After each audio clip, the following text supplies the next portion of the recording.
일본이 비자 없이 무비자 여행이 재개되고 우리나라도 여행한 후에 입국하면 PCR 검사, 의무 검사 절차가 사라지면서 해외여행에 대한 호감도가 매우 높아졌습니다. 코로나19 재확산이 언제 일어날지 모른다는 불안감으로 언제 다시 비행기의 길이 막힐지 몰라 일생일대의 경험을 해보고 즐기고 싶다는 마음이 모두에게 강해지고 있습니다. 코로나19가 한창일 때와 비교하면 여행 수요가 아주 빠르게 회복하고 있는 것처럼 보일 수 있지만 2019년 8월 인천공항 총 여행자를 그 숫자를 비교하면 아직도 30% 정도밖에 회복이 되지 않았답니다. 그래서 때를 한 번 더 기다리자는 그런 생각들을 가지고 있다고 합니다. 일단 항공료도 비싸고 또 여행 경비도 매우 비싸졌습니다. 어차피 여행 가서 할 수 있는 게 비슷하다면 어떤 사람하고 함께 가느냐에 관심이 더 커져만 가고 있습니다. 여러분은 누구와 여행을 하고 싶습니까? 누구와 함께 여행을 하고 싶습니까? 박서방과 이서방이 성지 순례를 떠나게 되었습니다. 시골에서 나오는 길이 멀었습니다. 박서방은 쉽게 걸었는데 몸이 약한 이서방은 가다가 몸이 더 약해져서 성지 순례를 포기하고 맙니다. 이서방을 남겨두고 박서방이 홀로 성지 순례를 갔습니다. 홀로 성지 순례를 마친 박서방이 돌아오던 길에 날이 너무 저물어서 어느 집에 유숙을 하게 되었습니다. 근데 그 집주인이 자기를 환영하고 극진하게 대접을 합니다. 박서방이 생각하기에는 너무 황송한 대접을 받아서 떠나기 전에 물어보았습니다. 가난해 보이는데 어떻게 이런 융숭한 대접을 해주시는지요? 라고 물었습니다. 그런데 그 집주인이 말하기를 저희 가족은 모두 자살을 하려고 했습니다. 저희 네 식구가 죽으려고 하는데 손님이 왔습니다. 마지막 음식을 손님에게 접대하고 다음날 죽으려고 했는데 그 손님이 다음날 아침 제 얼굴이 안 좋다며 사연을 물어보았습니다. 자초지종을 듣고 난 손님은 우리 가족에게 용기를 주고 또 농사지을 미천을 주셔서 저희가 이렇게 살아남았습니다. 우리는 그래서 그날부터 열심히 농사를 지었습니다. 그 후로 우리가 손님을 소홀히 접대할 수가 없잖아요. 라고 대답을 했습니다. 집에 돌아온 박서방이 돌아와서 이서방을 만났습니다. 박서방은 그 손님이 이서방이었구나 라는 사실을 알게 되었습니다. 성지순례를 두루 다닌 사람은 예수님을 못 만났는데 못 간 사람은 생명을 살리는 예수님의 역할을 한 것입니다. 헤르만 헤세의 소설 동방순례가 있습니다. 그 내용 중에 어떤 사람들은 진리를 찾아, 어떤 사람은 뱀을 잡아 돈을 만들 목적으로, 어떤 사람은 사랑을 찾아 동방으로 향하고 있었습니다.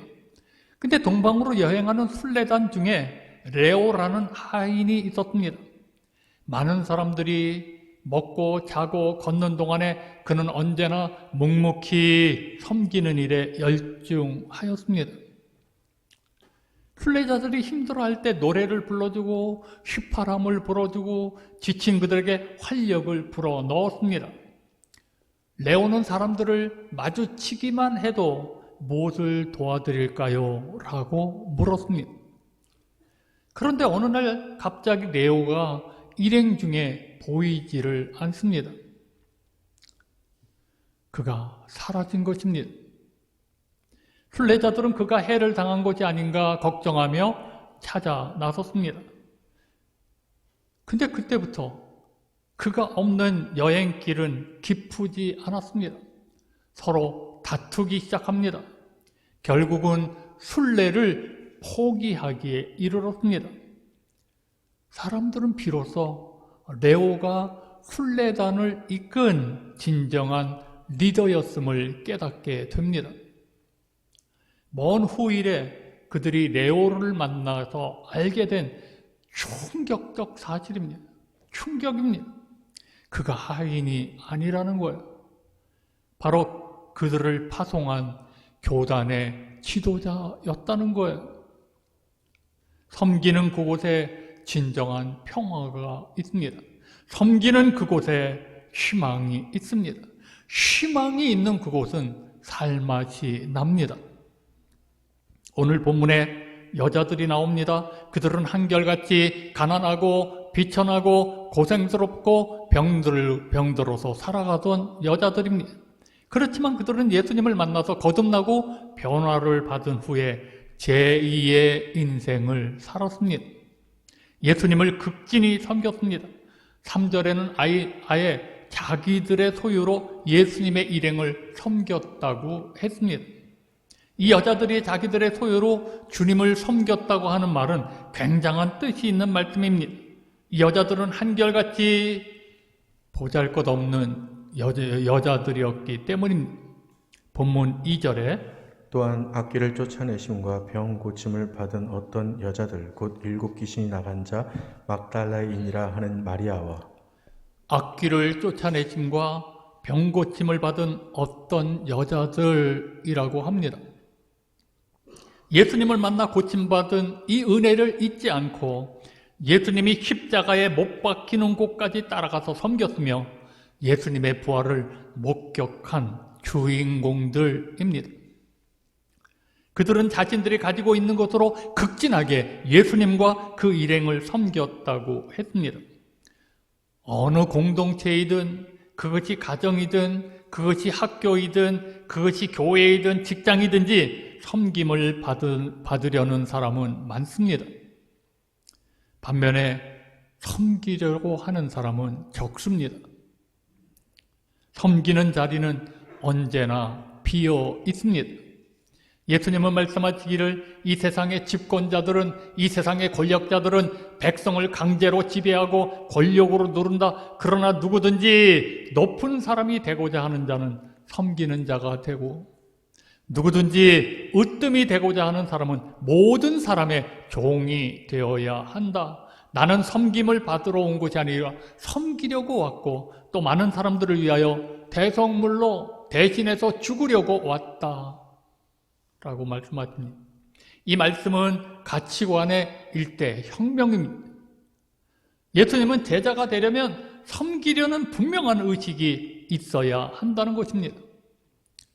예수님은 언제나 섬길 곳을 찾았습니다. 인류 역사상 천국에서 가장 아름다운 지위는 섬기는 자가 얻을 것입니다.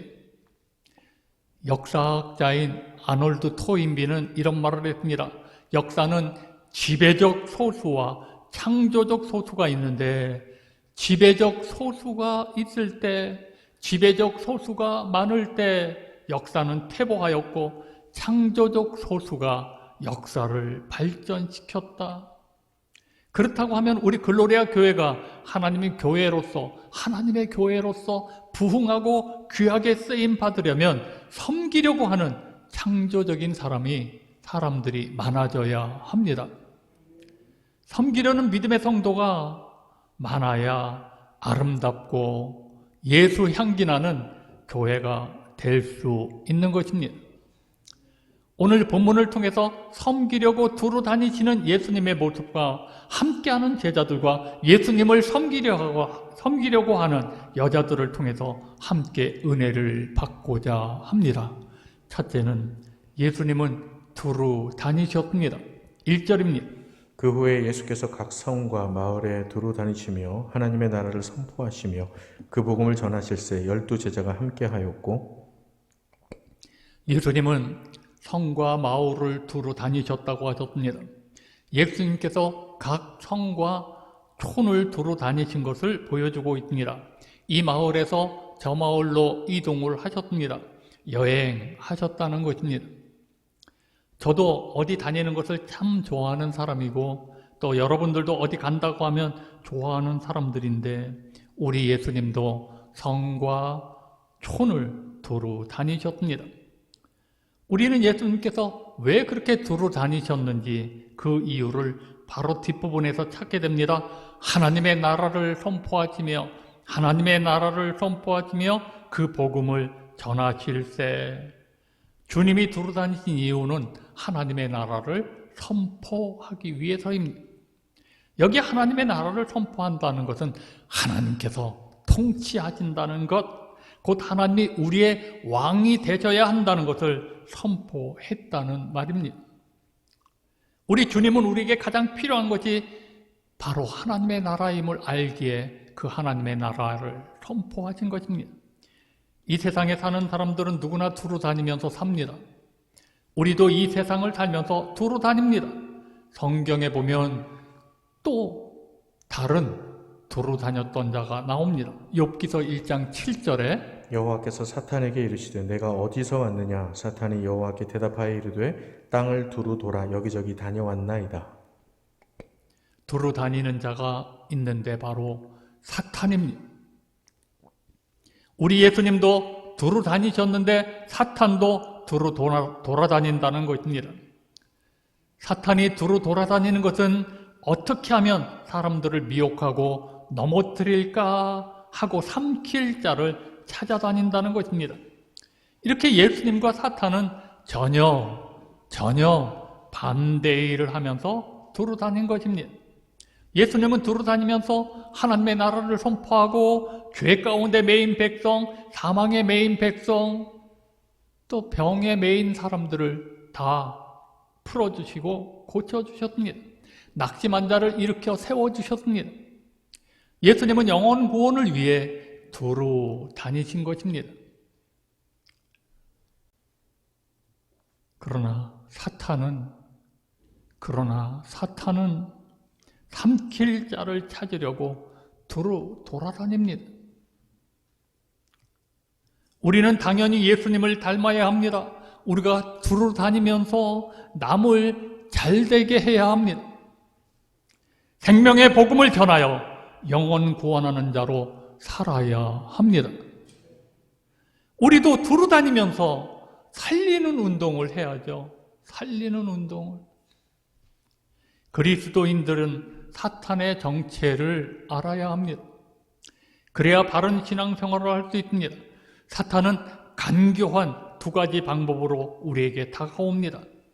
하나는 마치 자신이 전능한 존재인 것처럼 위장하는 것입니다. 그래서 사람들로 귀신을 무서워하게 만드는 것입니다. 사탄이 아주 막강한 힘이 있는 것처럼 보이게 만듭니다. 또 하나의 방법은 마치 자신이 존재하지 않는 것처럼 위장하는 것입니다. 그래서 사탄이 하는 가장 큰 일은 우리 하나님의 사람들을 끊임없이 참소하는 것입니다. 참소라는 말은 남을 해치려고 죄가 있는 것처럼 꾸며서 윗사람에게 일러 바치는 것을 말합니다. 그는 우리의 죄를 드러냅니다. 그리고 그 죄로 인하여 우리는 마땅히 저주를 받아야 한다고 외칩니다.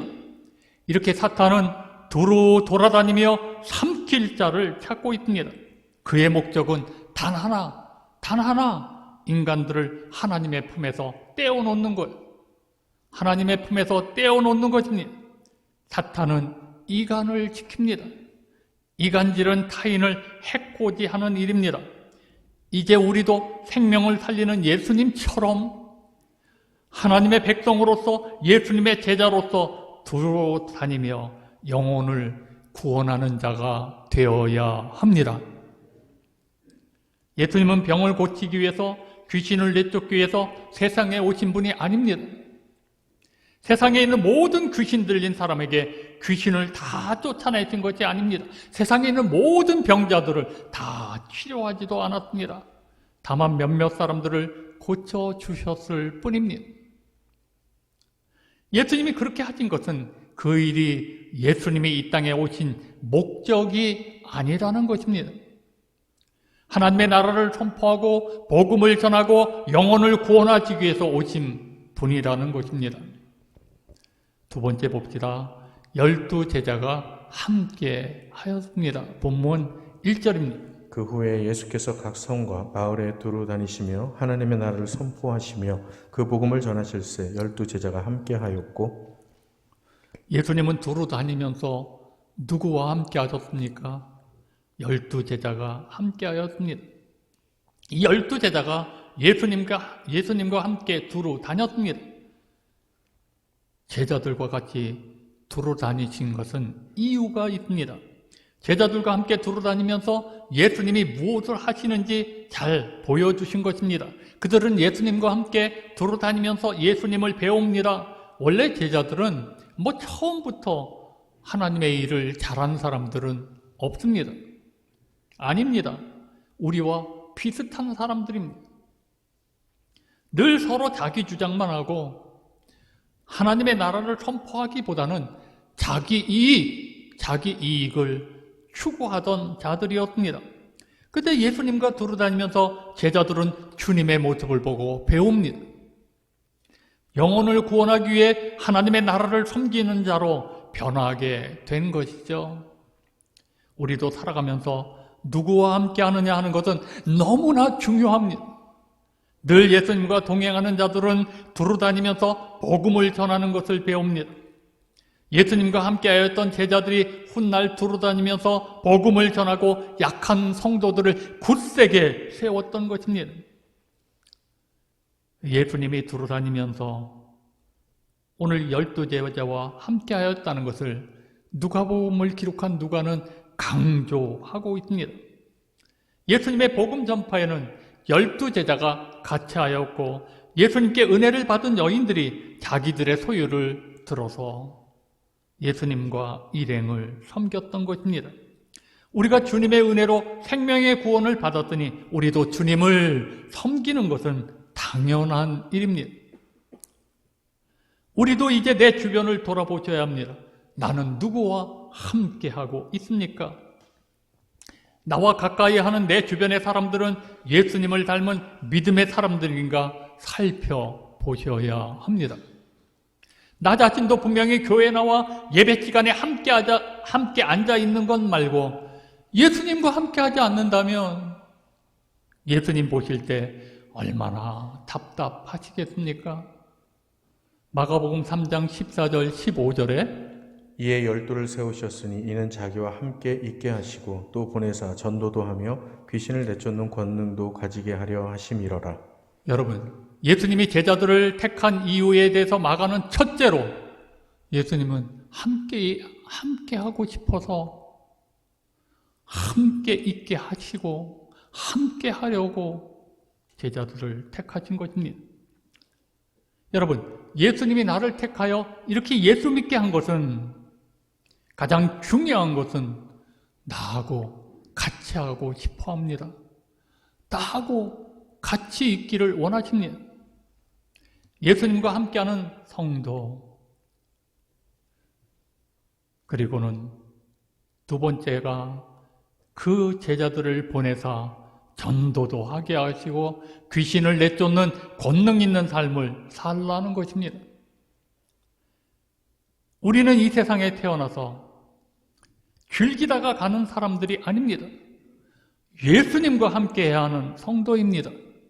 그리고 후회 없는 삶을 살아야 할 전도의 사명이 있는 그리스도인들입니다. 공룡은 이미 지구상에서 멸종을 했습니다.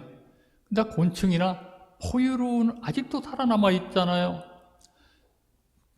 초식 거대 동물인 공룡은 마구 먹어치우기만 하지 숲을 못 쓰게 만들지. 자기가 엄청나게 먹어치우고는 자연에게 돌려주는 게 없어요.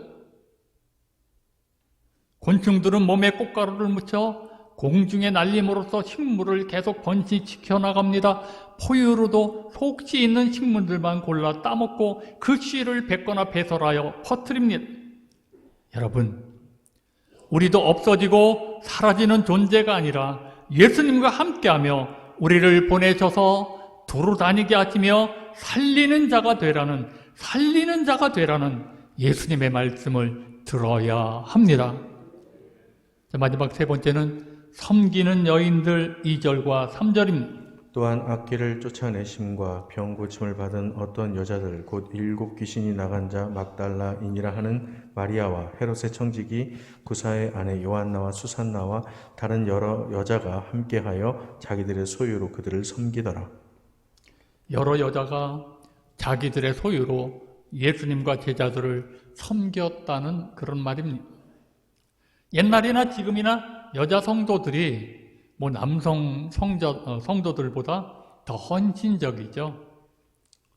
이들은 악귀와 귀신이 들렀다가 아니면 병들었다가 나온 여자들입니다. 예수님께서 건강을 회복시켜 주셨습니다. 병고침을 받은 것은 감사해서 그 은혜를 잊지 않고 예수님을 이렇게 잘 섬겼습니다. 내가 받은 은혜를 알고 예수님을 끝까지 섬겼던 여자분들입니다. 하나님은 성도가 섬기는 생활을 가장 아름답게 보실 것입니다. 우리 성도들이 교회를 섬길 때 성숙한 신앙인이 되는 것입니다. 자기가 가진 것이 시간이든 물질이든 또 힘이든 재능이든 기술이든지 하나님을 위해서, 교회를 위해서, 이웃을 위해서, 자기 가족을 위해서 쓰기 시작할 때 비로소 그 사람은 성장하기 시작하는 것입니다. 이 세상에는 밤이나 낮이나 계속해서 섬김을 받는 사람이 있습니다. 바로 아기들입니다. 우리 아이들입니다. 아기들은 늘 어른이 섬겨주어야 합니다. 엄마의 섬김을 받아야 하고, 언니, 오빠가 섬겨주어야 하고, 할머니가 섬겨주어야 합니다. 항상 섬겨주어야 합니다. 날마다 들어누워서 먹여달라, 입혀달라, 기저귀 갈아달라, 자다가 깨서까지도 아버지, 어머니의 섬김을 받습니다. 이렇게 성숙하지 못한 사람들이 섬김을 받으려고 합니다. 그러나 성숙한 사람들은 섬길 줄 아는 사람들입니다. 2차 세계대전 때 미국의 많은 젊은이가 전쟁터로 나갔습니다. 젊은 청년들은 영장을 받고 주로 밤에 기차를 타고 훈련소로 떠났습니다. 그때 어느 노인이 모자를 푹 눌러 쓰고 밤마다 다리를 절면서 뜨거운 코코아를 떠나는 청년들에게 나눠주는 사람이 있었습니다. 어느 청년 하나가 그 노인을 자세히 보니 그는 분명히 대통령이었습니다. 루즈벨트 대통령 아니십니까? 라고 물었습니다. 루즈벨트 대통령은 소아마비로 다리를 저는 사람이었습니다. 루즈벨트 대통령은 육체의 불편을 무릅쓰고 다른 사람들 모르게 밤마다 기차 정거장에 나와 훈련소로 떠나는 청년들에게 뜨거운 코코아를 나눠주면서 섬겼던 것입니다. 루즈벨트 대통령이 있기 때문에 리더자로 인정받았던 것이 아니라 섬기는 사람이었기 때문에 진정한 리더자로 존경을 받았던 것입니다. 이 루즈벨트 대통령은 예수님의 섬김을 실천했던 분이십니다. 섬김이란 자기가 마땅히 해야 할 일을 통해서 남을 돕는 것입니다. 섬김은 한자어도 외래어도 아닙니다. 순수한 우리말입니다. 우리 사회가 인식하고 있는 섬김이 뭔가요? 무엇인가 부족하고 낮은 사람이 상대적으로 높은 사람에게 복종하고 순종하는 것을 섬김이라고 인식해 온 것이 사실입니다. 그래서 섬김에 대한 부정적인 선입견이 우리 모두에게 있는 것입니다. 그러나 성경이 말하는 섬김이란 그 반대의 개념입니다. 예수님은 세상을 위해 십자가에 못 박히신 것이, 자기가 십자가에 못 박혀 죽은 것이 섬김이라고 가르치고 있습니다. 섬김은 위대한 것입니다. 자기를 희생하고 섬기는 것만큼 행복한 일은 없습니다. 그리스도인이란 주는 기쁨에 살아야 합니다. 그리스도인이란 희생하는 기쁨에 살아갑니다. 섬기는 기쁨에 살아야 합니다. 그리스도의 정치인, 섬기는 정치인, 낮아지는 정신을 가져야 합니다. 이것이 주님이 원하시는 삶입니다. 마가복음 10장 43절에 너희 중에는 그렇지 않을지니 너희 중에 누구든지 크고자 하는 자는 너희를 섬기는 자가 되고. 가정마다 섬기는 사람이 절대적으로 필요합니다. 아빠는 엄마를 섬기고, 엄마는 아빠를 섬기고, 아이들은 부모를 섬기고, 부모는 자식을 섬겨야 합니다. 서로 간에 섬겨야 행복한 것이 가정입니다. 여러분, 가정에서 서로 미루고 섬기려고 하지 않고 계산하기 시작하면 화가 나고 짜증이 나고 신경질이 나고 가정이 싫어지는 것입니다. 가정은 섬기는 즐거움이 있는 안식처입니다. 교회도 그렇습니다. 교회도 섬기는데 계산하기 시작하면 예수님과 두루 다니고 함께하지 못합니다. 여러분, 우리 교회 학교 교사들이 금요일까지 직장 생활하시다가 토요일에 열심히 자기 반 아이들에게 전화를 합니다. 이 세상적인 계산법으로는 엄청난 손해입니다. 그 중요한 토요일을 엄청난 손해죠. 이 세상의 어떤 것으로도 비교할 수 없는 귀한 구원을 얻었다는 확신이 있을 때 이런 섬김이 가능합니다. 이런 구원의 감격이 없이는 교사도 찬양대원도 봉사와 헌신할 수 없습니다. 지금은 자원자가 없습니다. 자원해서 섬기려는 사람들이 없습니다. 그래서 교사도 찬양대원도 봉사자도 다 부족합니다. 교회를 섬기고 봉사하고 헌신하는 사람만 예수님의 십자가에서 흘리신 보혈의 은혜를 입었습니까? 우리는 모두 하나님의 은혜를 입은 사람들 아닙니까? 우리 모두 하나님의 은혜를 받은 성도들입니다. 값으로 환산할 수 없는 그 은혜를 입었다면 우리도 이 여인들처럼 섬겨야 합니다. 본문에 나오는 제자들과 여자들은 예수님과 함께 두루 다니며 복음을 전했고 사랑의 봉사를 아끼지 않았습니다. 이들은 자신들의 소유로 예수님과 제자들을 정성껏 섬겼습니다. 예수님에 대한 변치 않는 사랑으로 항상 예수님 곁에 있었던 사랑의 봉사자들입니다. 이런 섬김의 아름다움이 이제까지 우리 교회의 자랑이었습니다. 우리 교회의 자랑거리였습니다.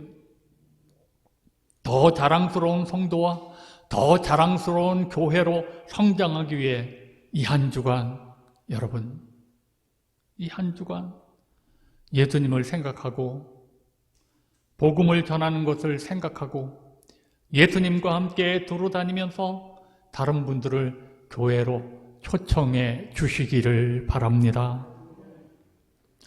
한 달 동안 계속 이런 반복적인 설교를 듣느라고 힘드셨죠? 근데 여러분 꼭 부탁합니다. 이번 한 주간 주님과 함께 두루 다니십시오. 주님과 함께 두루 다니면서 초청합시다. 저는 이런 생각을 했어요. 자식들이 안 나오고 말 안 듣는다고요? 야, 이번 주일날 오면 내가 용돈 얼마 더 줄게. 안 나올 자식이 어디 있겠어요? 그죠? 한번 깊이 생각하셔서 여러분 초청합시다. 꼭 이 일에 여러분 모두가 동참해 주시기를 바랍니다. 이 아름다운 모습 저는 기대하고 있습니다. 꿈꾸고 있습니다. 기도하시겠습니다. 하나님 아버지 감사합니다. 오늘도 이 귀한 시간을 주셔서 주님 앞에 나와 하나님의 말씀을 들었습니다. 나는 누구와 함께 두루 다니는가? 우리 자신 돌아보게 하여 주옵소서.